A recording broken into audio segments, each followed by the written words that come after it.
So guys, I have just another quick tutorial that I want to add on to what I showed you yesterday about your analysis tools.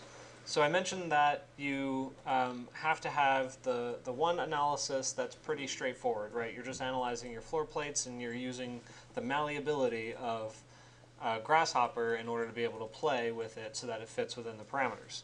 In this case, I'm doing a simple analysis of the square footage of each of these panels as they relate to each other in a set. So I'm looking at the panels that are largest versus the panels that are the smallest.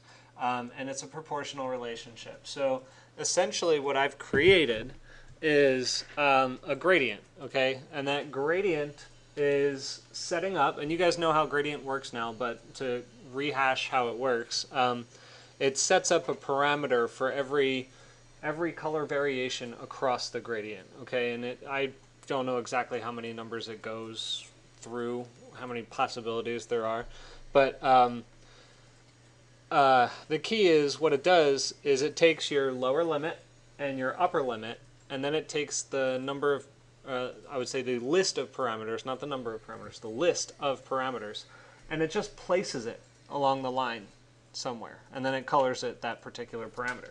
So in this case, what I've measured, let me move this down here. In this case, what I've measured is the area of the surface. Okay, so the area of the surface, if you look at this, the first 4 or 5 numbers are all between 45 and 65. So they're all within 20. They're all within 20 square feet of each other, which is relatively close considering the fact that the next item jumps up to 125, which is double that. And then the next item after that jumps up to 248, which is double that. So that's how you're seeing, if you look over here, these 5 panels. 5? Yeah, these 5 panels all look pretty much red. So you can tell that they're proportionally, even though 1 or 2 might look like it's a lot smaller, the square footage is actually relatively close. So you can analyze this to find, those kinds of commonalities or something like that. Okay, so there are also other things that you can test in a similar fashion. For instance, if I wanted to test the location of these panels in terms of their height, I could measure the height of each of the arms and see which panels are mounted the highest. I could test the length of the armature. If I wanted to do that, I could test